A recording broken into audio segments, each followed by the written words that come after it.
Ce qui est certain, c'est que c'est un endroit qui pousse à la contemplation, à la balade. Plus on vit ici, plus on le connaît, je pense plus on l'aime et plus on le respecte.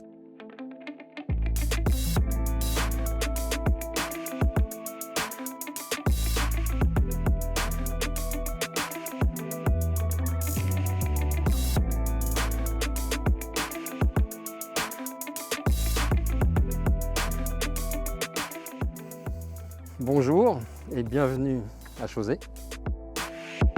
Ça c'est la carte de Chauzé, l'archipel, qui fait 11 km de large sur 5 km de haut, à peu de choses près, donc 55 km² d'espace naturel. Il y a une cinquantaine d'îlots qui ne sont jamais recouverts par la mer, donc qui sont herbus, et tout le reste est régulièrement découvert et recouvert par la marée.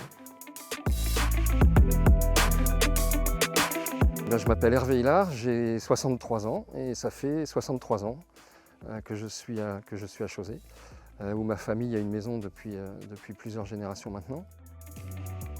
Voilà, c'est pour moi un endroit fondateur, c'est vraiment mon port d'attache ici.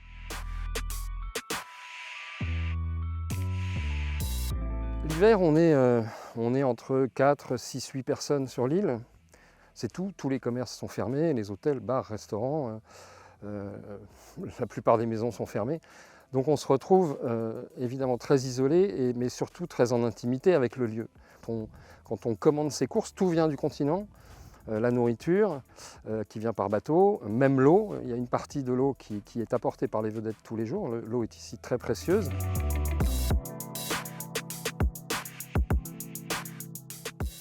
La journée type, il n'en existe pas vraiment. Ce qui est sûr, c'est que ça tourne toujours autour du milieu marin. Et pour cause, on est en pleine mer. Beaucoup de balades à pied, mais il y a aussi beaucoup de pêche en bateau. Il y en a un. Allez.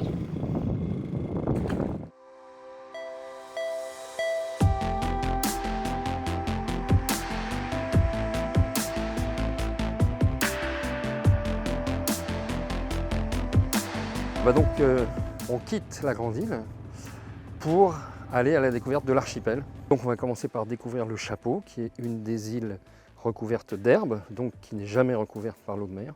Ici au Chapeau, on a une ruine de maison de carrier. Parce que pendant 1000 ans, en gros de l'an 1000 à 1954, quand les derniers carriers sont partis, Chauzé a été une gigantesque mine de granit à ciel ouvert.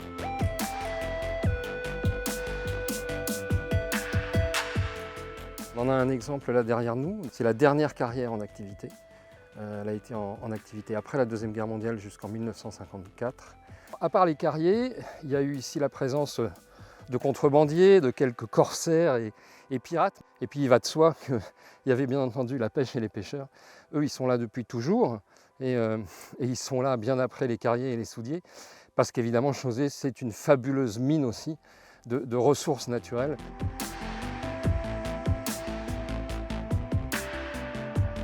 Alors là en ce moment on est en morteau, donc la mer bouge très peu, mais en grande marée, évidemment tout ça est totalement inondé, la mer à marée haute vient au-dessus de ces rochers. C'est les plus fortes marées d'Europe, hein. C'est 14,20 m entre le bas de l'eau et la marée haute. Et pour donner une image, une idée approximative, ça fait un immeuble de 4 étages en hauteur. Donc ça fait effectivement de fortes marées, donc de très forts courants aussi. Comme aide à la navigation, il y a ce que vous voyez derrière moi, c'est-à-dire des balises, des petites maçonneries, des tourelles qui servent aux navires pour prendre des alignements et essayer de se repérer dans ce dédale, dans ce labyrinthe minéral qu'est Chauzé.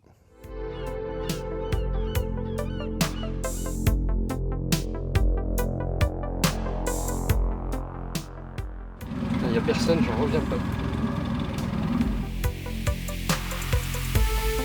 Donc cette île-là que l'on aperçoit avec de l'herbe est une propriété privée. Les 3/4 de la grande île et l'intégralité de l'archipel sont une propriété privée.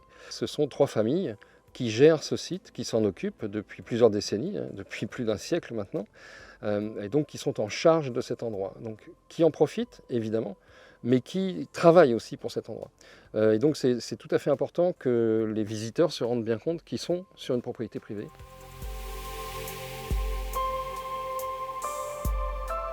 On est vraiment au cœur d'une biodiversité assez fabuleuse, assez unique. Il y a des espèces ici qui sont protégées. Donc l'idée c'est ça, c'est d'essayer de continuer à faire partager cet endroit, parce que je crois que c'est l'envie de tous les chauziers de toute façon, mais en demandant aussi une connaissance et un respect tout simplement de ce site, encore une fois assez unique en Europe.